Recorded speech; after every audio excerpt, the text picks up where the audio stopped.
السلام علیکم ورحمۃ اللہ وبرکاتہ.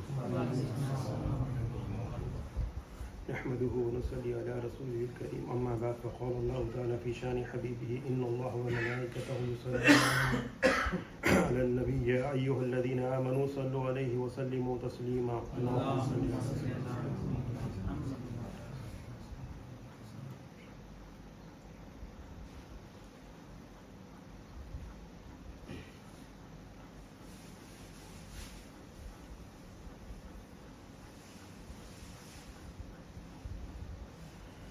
اللهم صل على سيدنا محمد نور الانوار وسر الاسرار وسيد الابرار. اللهم صل وسلم وبارك على سيدنا محمد قد زاغت حيلتي ادركني يا رسول الله صلی اللہ علیہ وسلم. اللہ تعالیٰ کا بے انتہا فضل ہے کہ اس نے نبی کریم صلی اللہ علیہ وسلم کی امت میں پیدا فرمایا اور پیدا ہونے کا فخر عنایت فرمایا. الحمدللہ یہ فخر رشک میں نکلا. مزید کرم ہو کہ قرآن جیسی نعمت سے وابستہ فرمایا, اولیاء اللہ کے دامن سے وابستہ فرمایا اور دین سیکھنے کے لیے ہمیں جمع فرمایا. انشاءاللہ ہم اللہ تعالیٰ کی مدد سے نبی کریم صلی اللہ علیہ وسلم کے رسالت کے فیضان سے, اولیاء اللہ کی ولایت کے فیضان سے دین سیریز کا جو 7واں لیکچر ہے جزا اور سزا کی حقیقت, اس کو جاننے کی کوشش کریں.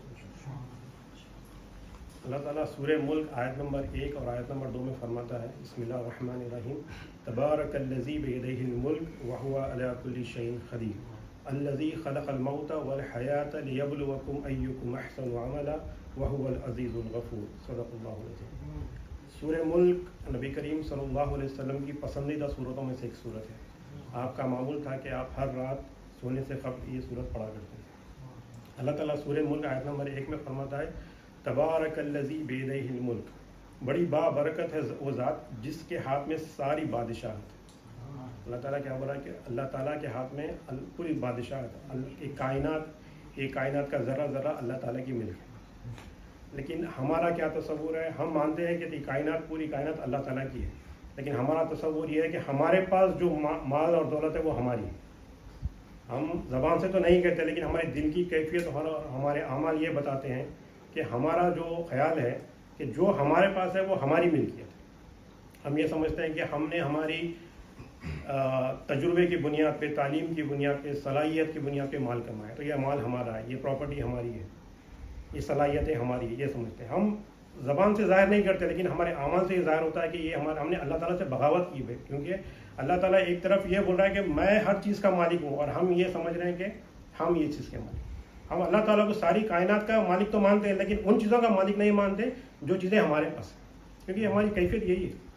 اللہ تعالیٰ نے ہم کو جو مال اور دولت دی ہے, جو صلاحیت دی ہے, وہ اللہ تعالیٰ کی دراصل اختیارات ہیں. اللہ تعالیٰ نے ہم کو اختیار دیا استعمال کرنے کا, وہ ہماری ملک نہیں ہے. مالک تو اللہ ہے, صرف ہمارے پاس اللہ تعالیٰ نے امانت کے طور پہ وہ چیزیں دی ہیں. اللہ تعالیٰ نے ہر کسی کو اختیارات اس کے لحاظ سے دیا ہے. کسی کو کسی ملک کا اختیار دیا ہے, کسی کو کسی شہر کا اختیار دیا ہے. ہم اتنے بڑے نہیں, ہم کو اللہ تعالیٰ نے اپنے گھر کا اختیار دیا ہے. تو ہم کیا سمجھ رہے ہیں, ہمارے اندر ہمارے اختیار میں جو چیزیں ہم اس کے مالک سمجھ رہے ہیں اپنے آپ, جبکہ ہم کیا ہے, ہمارے پاس وہ امانتیں ہیں. اگر ہم اس کو اپنا ملک سمجھ کے استعمال کریں گے تو پھر اپنے حساب سے استعمال کریں گے. اگر ہم اس کو اللہ کی امانت سمجھ کے استعمال کریں گے تو پھر اللہ کے قوانین کے مطابق استعمال کریں گے. اگر اللہ تعالیٰ نے کسی کو کسی ملک کی حکمرانی دی ہے, کسی ملک کا رولر بنایا, تو وہ کیا کرتا ہے, وہ مانتا ہے کہ اللہ تعالیٰ ساری کائنات کا مالک ہے, لیکن وہ کیا بولتا ہے کہ اس ملک کا مالک میں ہوں, یہاں پر قانون میرا چلے گا. اللہ تعالیٰ کے رسول کی شریعت میں شراب حرام ہے, اس نے کیا کیا, اپنے ملک میں شراب حلال کر دی, جائز کر دی, کیونکہ اس کو وہ یہ سمجھ رہا ہے کہ یہ میرا ملک ہے. وہ مانتا ہے کہ شراب حرام ہے, لیکن اس کے ملک میں اس نے شراب عام کر دی ہے. کیونکہ یہ سمجھ رہا ہے کہ یہ میرا ملک ہے. اگر وہ اس ملک کو اللہ کی ملک سمجھتا اور اپنی ذمہ داری سمجھتا کہ اللہ تعالیٰ نے مجھے ذمہ داری دی ہے, تو وہ اللہ اور اس کے رسول کے قوانین کو اس ملک میں نافذ کرتا. یہی معاملہ ہمارا ہے, ہمارے اختیارات کم ہیں. ہم نے کیا سمجھا کہ ہمارے گھر میں میری مرضی چلے گی, اللہ کی شریعت نہیں چلے گی. اللہ تعالیٰ کی شریعت کی ہم خلاف ورزی صبح سے شام تک کرتے رہتے ہیں, اور ہمارے نفس کے مطابق ہم ہماری ملکیت کو استعمال کرتے ہیں. ہماری ملک میں ہماری اولاد بھی ہے, ہمارے بیوی بچے بھی ہیں, ہمارے ماں باپ بھی ہیں. ہم ان کا استعمال کیسا کرتے ہیں, اپنی مرضی, اپنے نفس کے مطابق. بیوی کو نوکرانی سمجھتے ہیں. اگر ہم بیوی کو اپنی ذمہ داری سمجھتے, یہ سمجھتے کہ اللہ تعالیٰ کی امانت ہے میرے پاس, تو اللہ تعالیٰ کے رسول نے اپنے ازواج کے ساتھ جو رویہ اختیار کیا, ہم بھی وہی رویہ اختیار کرتے ہیں. ہمارا رویہ کیسا ہے, ہم نوکرانی سمجھتے ہیں. عزت نہیں دیتے, جھڑکی سے بات کرتے ہیں. یہ کیوں؟ کیونکہ ہم نے اپنی ملک سمجھا, اپنی بیوی, اپنی اولاد کو اپنی ملک سمجھا, اپنے مال کو اپنی ملک سمجھا. شعیب علیہ السلام کی قوم میں ایک برائی تھی, تو لوگ کیا کرتے, ناپ تول میں کمی کیا کرتے تھے. جب شعیب علیہ السلام نے ان سے کہا کہ یہ بہت بڑا گناہ ہے, تو ان کا جواب کیا تھا؟ قرآن کے الفاظ ہیں, ان کا کیا جواب تھا؟ اے شعیب علیہ السلام, یہ ہمارا مال ہے, ہم جس طرح چاہیں استعمال کریں. تو جب بندے کے دل میں یہ بات آتی ہے کہ یہ میرا ہے, تو پھر اپنے حساب سے استعمال کرنا شروع کرتا ہے. اگر وہ اللہ کی ملک سمجھے گا, اللہ کی امانت سمجھے گا, تو پھر اللہ اور اللہ کے رسول کی شریعت کے حساب سے استعمال کرے.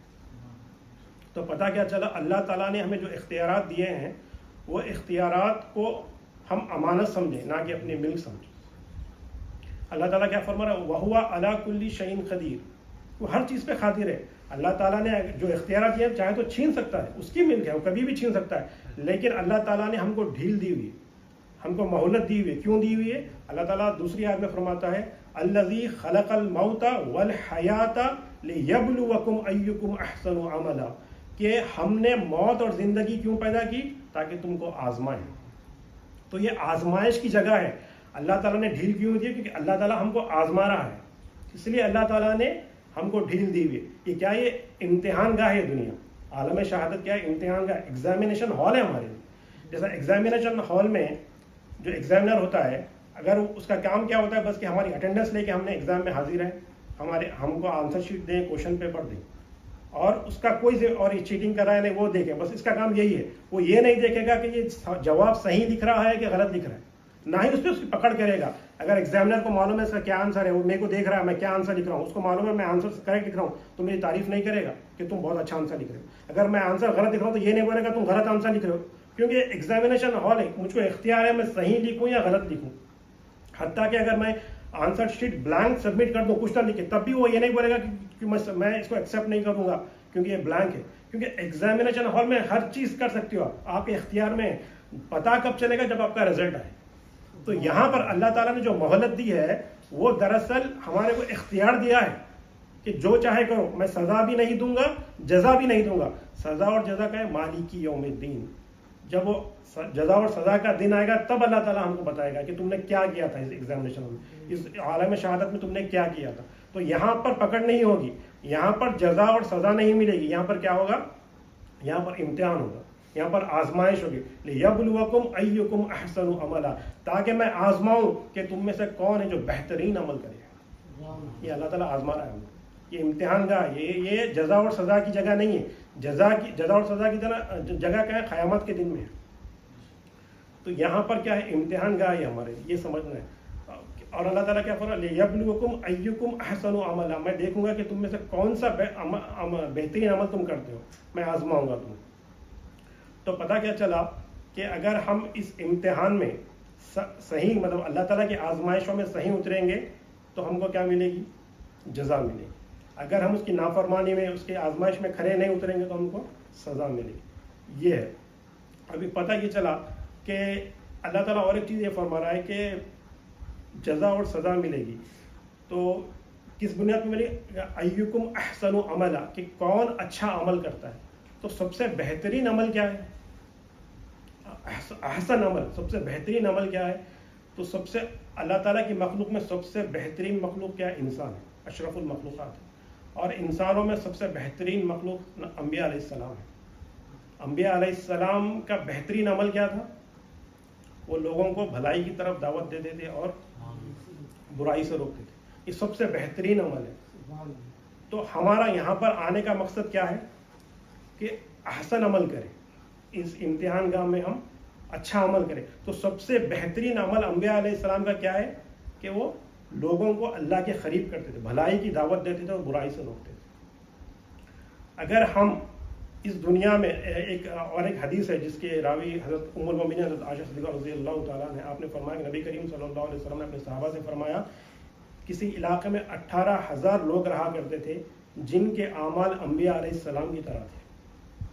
اللہ تعالیٰ نے ان 18,000 لوگوں پر عذاب نازل کیا. تو صحابہ اکرام تعجب میں پڑ گئے کہ اے اللہ کے رسول, کیا وجہ ہے کہ وہ 18,000 مسلمان, 18,000 لوگ جن کے اعمال انبیاء علیہ السلام کی طرح تھے, اللہ تعالیٰ کا عذاب آیا ان پہ, کیا وجہ ہے؟ تو نبی کریم صلی اللہ علیہ وسلم نے فرمایا, وہ ان کے اعمال تو اچھے تھے, لیکن جو لوگ برائی کرتے تھے ان کو دیکھ کے ان کو غصہ نہیں آتا تھا، اور وہ لوگ ان کو نیکی کی طرف دعوت نہیں دیتے تھے، ان کے برائیوں سے روکتے نہیں تھے، تو اللہ تعالیٰ نے ان پہ عذاب دیا۔ تو پتہ کیا چلا، صرف ہم اپنے اگر عبادت کر لیں اور معاشرے میں جو ہو رہا ہے اس سے منہ موڑ لیں تو اللہ تعالیٰ کا عذاب آئے گا۔ حسن عمل کیا ہے کہ لوگوں کو بھلائی کی طرف دعوت دیں اور برائی سے روکیں، یہ حسن عمل، یہ انبیاء علیہ السلام کی سنت ہے۔ اگر ہم عبادت کرتے رہیں اور آپس جو ہمارے معاشرے میں جو برائیاں ہیں اس کو نہ دیکھیں تو یہ اللہ تعالیٰ کا عذاب آئے گا۔ اور ایک حدیث ہے، ابو ذر غفاری رضی اللہ تعالیٰ عنہ فرماتے ہیں کہ ایک دفعہ ابو بکر صدیق رضی اللہ تعالیٰ نے اللہ کے رسول سے دریافت کیا صلی اللہ علیہ وسلم کہ جو اللہ کی راہ میں جہاد کر کے شہید ہوتے ہیں ان سے بھی کوئی بہتر ہے؟ تو نبی کریم صلی اللہ علیہ وسلم نے فرمایا، اے ابو بکر، جو اللہ کی راہ میں جہاد کر کے شہید ہوتے ہیں ان سے بھی کچھ لوگ ہیں جو زمین پہ زندہ ہیں اور جن کو اللہ تعالیٰ کا رزق بھی مل رہا ہے، اور اللہ تعالیٰ ہر روز ان کے لیے جنت کو آراستہ کرتا ہے۔ تو ابو بکر صدیق رضی اللہ عنہ طرف سے اللہ کے رسول کون لوگ ہیں؟ تو فرمایا وہ لوگ، میری امت کے وہ لوگ جو لوگوں کو بھلائی کی طرف دعوت دیں اور برائی سے۔ تو شہید سے بھی زیادہ مرتبہ ان لوگوں کا ہے جو لوگوں کو بھلائی کی دعوت دیں۔ اللہ تعالیٰ نے کیا فرمایا سورہ آل عمران آیت نمبر 110 میں، کنتم خیر امۃ اخرجت للناس تأمرون بالمعروف وتنہون عن المنکر وتؤمنون باللہ، تم بہترین امت ہو، سب امتوں میں سے تم بہترین امت ہو۔ نبی کریم صلی اللہ علیہ وسلم کی امت کو بہترین قرار دیا اللہ تعالیٰ نے۔ کیوں؟ اس کی کوالٹی کیا ہے؟ ایسا کیا کام کرتی ہے یہ امت کی بہترین امت ہے؟ تأمرون بالمعروف وتنہون عن المنکر، کہ تم لوگوں کو بھلائی کا حکم دیتے ہو اور برائی سے روکتے ہو۔ ہماری اس کوالٹی کی وجہ سے اللہ تعالیٰ نے ہم کو بہترین امت قرار دیا۔ اگر ہم اس کیریکٹر کو بھول جائیں، اپنی اس کوالٹی کو بھول جائیں تو پھر ہم بہترین امت نہیں ہیں۔ نبی کریم صلی اللہ علیہ وسلم نے فرمایا، جب تم لوگ بھلائی کا حکم دینا بند کر دو گے اور برائیوں سے روکنا بند کر دو گے تو اللہ تعالیٰ تم پہ ایسے حکمران بٹھا دے گا جو ظالم ہوں گے، جابر ہوں گے، جاہل ہوں گے۔ آج ہم دیکھ رہے ہیں، آج ہمارے پر جو ہے یہ ہماری اعمال کی وجہ سے، ہمارے اعمال کی وجہ سے ایسے لوگ بیٹھے ہوئے۔ ہم کسی کو دوش نہیں دے سکتے، کسی کو بلیم نہیں کر سکتے اس پہ، یہ ہمارے خود کے اعمال ہیں۔ ایسے جابر لوگ ہمارے سروں پہ بیٹھے ہوئے ہیں، اور اللہ تعالیٰ اس کی وجہ سے، حدیث کے الفاظ ہیں، اللہ تعالیٰ اس کی وجہ سے جو امت کے نیک لوگ ہیں، جو یہ ذمہ داری نبھا رہے ہیں، جو علماء اکرام، جو اولیاء اکرام کی ذمہ داری نبھا رہے ہیں، اللہ تعالیٰ ان کی دعاؤں کو بھی قبول نہیں کر رہا ہماری وجہ سے۔ جو ہم کام کر رہے ہیں، جو ہم لوگوں کو بھلائی کا حکم نہیں دے رہے ہیں اور برائی سے نہیں روک، اس کی وجہ سے ان اللہ کے ان بندوں کی بھی دعائیں قبول نہیں ہو رہی ہیں جو ہمارے حق میں دعا کر رہے ہیں، جو امت کے حق میں دعا کر رہے ہیں، ان کی دعائیں ہم جیسے گناہ گاروں کی وجہ سے نہیں ہو رہی۔ اللہ تعالیٰ نے ہم کو بہترین امت اس لیے نہیں قرار دیا کہ تم آخری زمانے میں تمہاری تعداد 2 بلین ہو جائے گی، نہیں۔ اللہ تعالیٰ نے اس لیے بھی نہیں قرار دیا کہ تم میں سے 25 سے 30 لاکھ لوگ ہر سال حج کرو گے۔ اللہ تعالیٰ نے کیا کوالٹی بتائی؟ عبادت نہیں بتائی اللہ تعالیٰ نے کیا کوالٹی بتائی کہ تم وہ کام کرو گے جو بنی اسرائیل کے انبیاء کیا کرتے تھے۔ تو یہ بہترین عمل ہے، اس کے بدلے میں ہم کو کیا ملے گی؟ جزا ملے گی۔ اور اگر ہم یہ نہیں کریں گے تو اس کی سزا ہم کو دنیا میں بھی ملے گی اور آخرت میں بھی ملے گی۔ تو ہمارا دار و مدار کیا ہے؟ احسن عمل کریں، ہم بہترین عمل کریں، اور بہترین عمل بہترین لوگوں کا جو انبیاء علیہ السلام ہے وہ کیا ہے کہ لوگوں کو بھلائی کی طرف دعوت دیں اور برائی سے روکیں۔ اگر ہم یہ عمل نہیں کریں گے تو پھر اللہ تعالیٰ نہ ہماری دعائیں قبول کرے گا، نہ ہمارے اولیاء اکرام کی دعائیں قبول کرے گا ہماری وجہ سے۔ تو ہم کو چاہیے کہ یہ بہت بڑا ہمارے لیے ایک اپارچونیٹی ہے کہ ہم کیا کریں۔ یہ صرف علماء اکرام کی ذمہ داری نہیں ہے کہ ہم آج بیٹھ کے بلیم کریں کہ علماء اکرام کے امت کی تربیت نہیں کر رہے ہیں، معاشرے میں یہ برائی ہو رہی ہے۔ یہ نبی کریم صلی اللہ علیہ وسلم نے حجۃ الوداع کے موقع پر، جمعہ کے دن، عرفات کے میدان میں، عرفات کے دن، یہ ذمہ داری ہر کسی مومن کے، ہر کسی مسلمان کے کھانے پہ ڈالی۔ آپ کی بھی ذمہ داری ہے، میری بھی ذمہ داری ہے۔ یہ صرف علماء اکرام کی ذمہ داری نہیں ہے، ہم بیٹھ کے علماء اکرام کو بلیم نہیں کر سکتے، یہ ہماری بھی ذمہ داری ہے، ہمارے وجہ سے معاشرے میں برائی ہو رہی۔ تو الحمدللہ یہ بہت بہترین پلیٹ فارم ملا ہے ان کو، جو خاطبین ہیں یہاں پر خطاب کر رہے ہیں، ان کے لیے بہت بڑی اپارچونیٹی ہے الحمدللہ۔ یہ اللہ تعالیٰ ہم سے کام لے رہا ہے، یہ اللہ تعالیٰ کا بہت بڑا فضل ہے، کیونکہ ہم جو ہے نا یہاں پر بیٹھ کے خود کی اصلاح کر رہے ہیں۔ اگر خود کی اصلاح کرتے کرتے کسی اور کی اصلاح ہو جائے تو یہ اللہ کا کرم ہے، لیکن اگر نہ ہو تو کوئی بات نہیں، اس سے ہماری اصلاح ہو جائے گی۔ کیونکہ اگر میں یہاں پر بیٹھ کے اتنے بڑی بڑی باتیں کر رہا ہوں، جب میں تنہائی میں گھر میں جاؤں گا تو میرے اندر ایک نفس لوامہ ہے. نفس لوامہ کیا ہے کہ یہ ملامت کرتا ہے. جب بندہ کوئی گناہ کرتا ہے تو جو نفس ملامت کرتا ہے اسے نفس لوامہ کہتے ہیں. تو نفس لوامہ ملامت کرے گا کہ تو نے بیٹھ کے بڑی بڑی باتیں تو کی, کیا تو عمل کر رہا ہے؟ یہ ہوگا. تو اس سے کیا ہوگا, ہمارے عمل میں امپرومنٹ آئے گا. جو ہم عمل پہلے نہیں کیا کرتے تھے, یہاں پر بیٹھ کے خود کو جب ہم خطاب کر رہے ہیں اپنے آپ سے, تو یہ ہمارا نفس ملامت کرے گا. اگر ہم یہ بات تو کر رہے ہیں, ہمارے کو اس بات کا علم ہے لیکن اس میں عمل نہیں کر رہے ہیں, تو ہمارا نفس ملامت کرے گا. تو اس سے کیا ہوگا, ہم آہستہ آہستہ عمل کی طرف بھی آئیں گے, عمل کے میدان میں. اس بولنے سے کسی کی اصلاح ہو نہ ہو, ہماری اصلاح ہو جائے گی. اور قیامت میں ہم کو کیا چاہیے؟ یہی چاہیے نا. ہر کوئی الگ الگ آئے گا. میری ذمہ داری ہے, اللہ تعالیٰ مجھ سے میرے عمل کے بارے میں پوچھے گا, نہ میرے ماں باپ کے بارے میں پوچھے گا, نہ میری اولاد کے بارے میں پوچھے گا, نہ میری ماں باپ سے میرے بارے میں پوچھے گا, نہ میری اولاد سے میرے بارے میں پوچھے گا. اللہ تعالیٰ میری سے میرے عمل پوچھے گا. تو اگر میں اپنی اصلاح کر لوں تو کیا میرے لیے کامیابی ہے. تو ہم بیٹھ کے یہاں پر اپنی اصلاح اگر کر لیں گے تو یہ ہماری اصلاح بھی ہو جائے گی. اور یہ جو کام ہے بھلائی کی طرف دعوت دینا اور برائی, یہ کام بھی ہمارے سے بہت بڑا کام ہے, بہت بڑی ذمہ داری ہے. یہ اللہ تعالیٰ نے ہم کو ایسی امت بنایا, اتنی تعریف کی کس بیسس پہ کہ ہم یہ ہمارے اندر کوالٹی ہے. اگر وہ کوالٹی کو چھوڑیں تو پھر اللہ کی نظر میں بہترین امت نہیں ہے. تو ہمارے سے ایک کام بھی ہو جا رہا, ہماری اصلاح ہو جا رہی سب سے بڑی بات, اور دوسرا یہ ایک ذمہ داری پوری ہو جائے. اور اللہ تعالیٰ کیا فرما رہا, لا یکلف اللہ نفسا الا وسعها, سورہ بقرہ کی آخری آیت کی تھوڑی سی حصہ ہے یہ, کہ اللہ تعالیٰ کسی سے اس کی استطاعت سے زیادہ سوال نہیں کرے گا. آپ کے اندر جتنی کیپیبلٹی ہے, آپ کے اندر جتنی کیپیسٹی ہے, اس کے بارے میں سوال کرے گا. آپ کی جتنی بھلائی کی نالج ہے, اتنی بھلائی کی نالج آپ دوسروں کو دے دیں, آپ کی ذمہ داری پوری ہوگی. آپ کے اندر جتنے گناہوں کا علم ہے, اس کے بارے میں لوگوں کو منع کر دیں, بس آپ کی ذمہ داری پوری ہوگی. آپ کی استطاعت سے زیادہ اللہ تعالیٰ آپ سے سوال کرے گا ہی نہیں. تو آپ کوئی یہ نہ سمجھے کہ میرے اندر علم نہیں ہے, میں نہیں بول سکتا. آپ کے اندر جتنی اللہ تعالیٰ نے رکھی وہی رکھ, آپ برڈس کو نہیں بڑھا سکتے. تو بس آپ کی جو استطاعت, میری جتنی استطاعت ہے میں اتنا ہی بول سکتا ہوں, میرا جتنا علم ہے میں اتنا ہی بول سکتا ہوں. اللہ تعالیٰ اسی کا سوال کرے گا مجھ سے.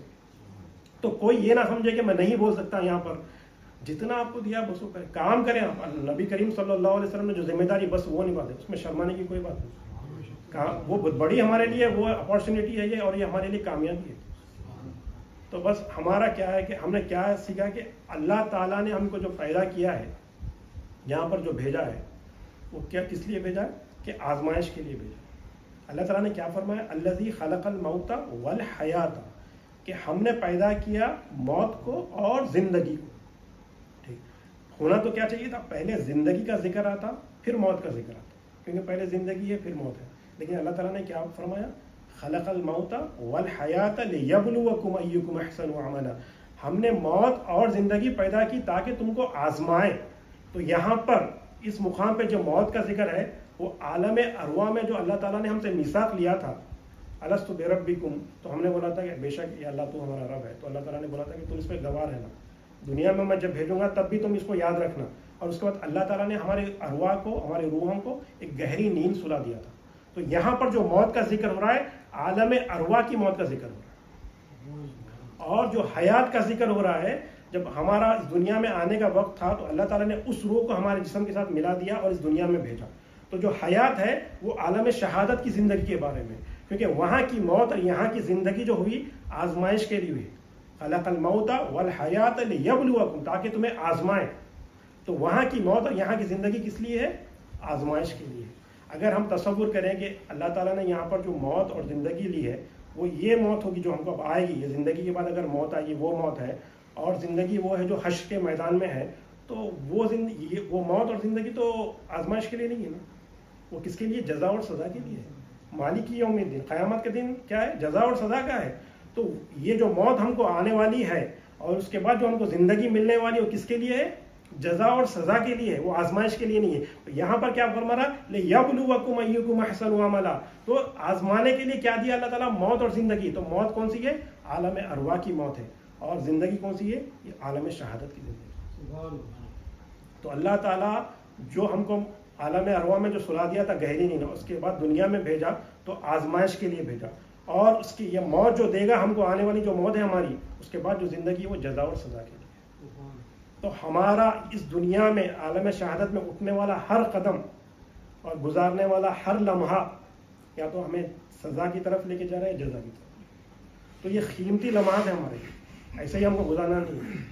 اللہ تعالیٰ سورہ زلزال میں فرماتا ہے فَمَن يَعْمَلْ مِثْقَالَ ذَرَّةٍ خَيْرًا يَرَهُ وَمَن يَعْمَلْ مِثْقَالَ ذَرَّةٍ شَرًّا يَرَهُ. اگر کوئی چھوٹی سے چھوٹی نیکی بھی لے کے آئے گا تو اس کا بدلہ دے گا.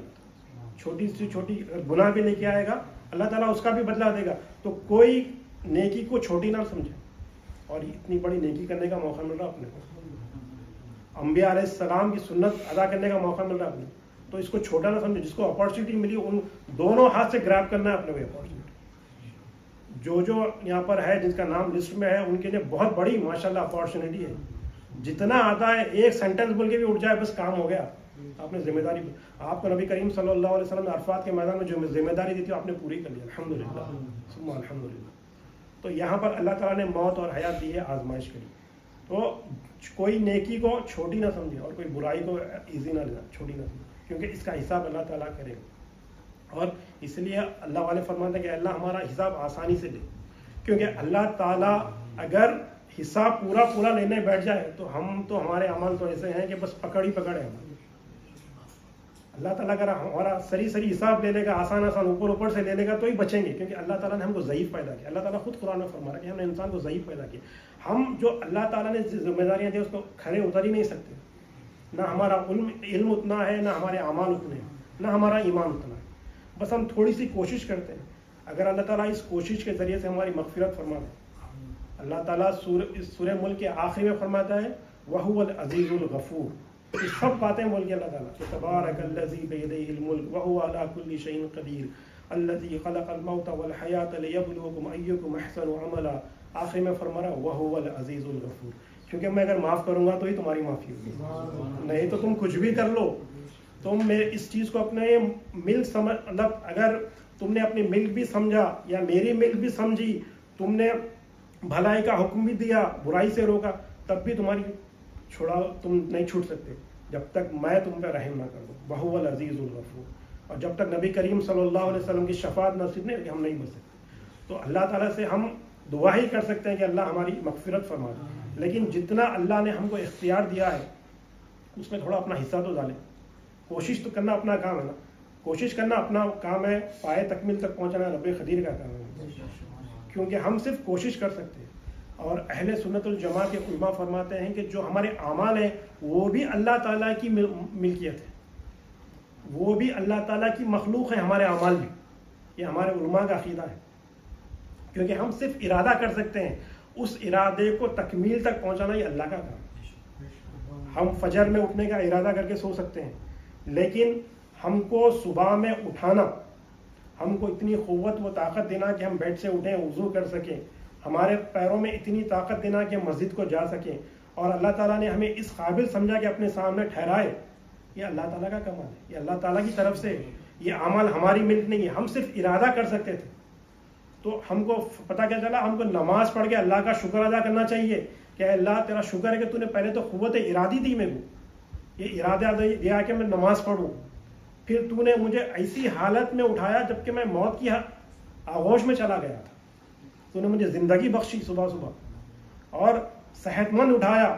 پتہ نہیں صبح اٹھتے بیمار ہو جاتے, ہاتھوں پیروں میں کوئی دم ہی نہ ہوتا. تو اللہ تعالیٰ نے زندگی بھی دی, قوت بھی دی, ارادہ بھی دیا, اور سب سے بڑی بات اس قابل سمجھا کہ اپنے سامنے ٹھہرایا. تو اس پہ ہم کو اللہ کا شکر ادا کرنا چاہیے. ہم اعمال کر کے کیا کرتے ہیں, اپنے آپ پہ تکبر کرتے ہیں کہ مطلب میری بلڈنگ میں تھا جو نماز فجر کی نماز کے لیے مسجد میں گیا, کوئی نہ اٹھے, میرے گلی میں میرے بستی میں میں ہوں جو نماز کے لیے جاتا ہوں. ارے ہماری اوقات ہی کیا ہے کہ ہم اللہ تعالیٰ کے سامنے جا کے ٹھہر سکیں, یہ اللہ کا کرم ہے کہ سب سے پہلے اللہ تعالیٰ نے قوت ارادی دی. ایسے کئی ہیں جو بغیر ارادے کے سو جاتے ہیں فجر کی نماز, ایسے کئی ہیں جو ارادہ بھی نہیں کرتے کہ میں فجر میں اٹھوں. اللہ نے تم کو کم سے کم توفیق دی اٹھنے کی, اور پھر تم سے وہ عمل بھی کروایا, تو پتہ چلا ہمارے اعمال بھی اللہ تعالیٰ کی ملکیت ہے, اور ہمارے اعمال بھی اللہ تعالیٰ کی مخلوق ہے.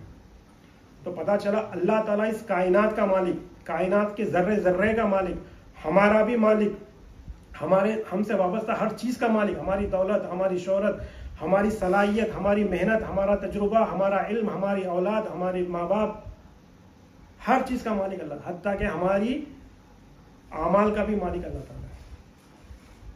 اسی کے ساتھ اپنی بات کو ختم کرتا ہوں. اللہ تعالیٰ سے دعا ہے کہ اللہ تعالیٰ جو کچھ کہا گیا ہے اور سنا گیا اس پہ عمل کی توفیق عطا فرما. کہنے والے کو بھی عمل کی توفیق عطا فرما, سننے والے کو بھی عمل کی توفیق عطا فرما. ہر دو کے عمل میں اخلاص عطا فرما. اللہ ہمارے اس عمل کو قبول فرما.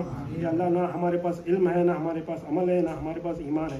اللہ ہم جو بھی ٹوٹی پھوٹی کوشش کر رہے ہیں اس کو اپنے نبی کریم صلی اللہ علیہ وسلم کے صدقے طفیل میں قبول فرما.